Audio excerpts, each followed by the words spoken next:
परभणीतून निघालेल्या आंबेडकरी अनुयायांच्या लॉंग मार्चचा आज दुसरा दिवस आहे। आंबेडकरी अनुयायांचा परभणी ते मुंबई लॉंग मार्च टाकळी कुंभकर्णमधून निघालेला लॉंग मार्च जिंतूरमधील बोरीच्या दिशेने रवाना झालाय। सूर्यवंशी विजय वाकोडेंच्या कुटुंबाला न्याय देण्याची मागणी या लॉंग मार्चमधून केली जाते।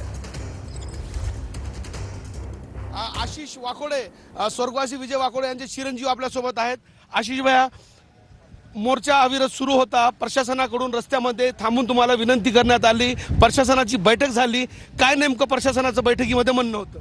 प्रशासनाचं हेच म्हणणं आहे की हा लॉंग मार्च तुम्ही थांबवा, आम्ही सरकारला कळू तुमच्या मागण्या आणि त्या पूर्ण करण्यासाठी आम्ही मदत करू। आमचं यंत्रणा म्हणणं आहे की प्रायमरी सर्वप्रथमची मागणी आमची आहे की ज्या पोलीसवाल्यांनी आमच्या महिलांना मुलांना मारहाण केलेली आहे, ज्याचा सोमनाथचा जीव गेलेला आहे, ज्याच्या धमकीमुळे वाकोडे बाबा सुद्धा गेलेले आहेत, त्या पोलीसवाल्यांना तुम्ही निलंबित करा त्वरित। आम्ही याच्यात मान्य करणार नाहीत जोपर्यंत ते निलंबित होणार नाहीत, आमच्या मुलांवरचे गुन्हे मागे होणार नाहीत तोपर्यंत हा लॉंग मार्च थांबणार नाही। आशिष भैया, प्रशासनाची सोबतची बैठक मध्ये काही ठरलं नाही, मग आता हा प्रवास असा सुरू असणार आहे मुंबईच्या दिशेने? 100% प्रवास सुरू राहणार आहे, हा लॉंग मार्च सुरूच राहणार आहे। मुंबईपर्यंत हा लॉंग मार्च नेण्याची आम्ही पूर्ण तयारी केलेली आहे।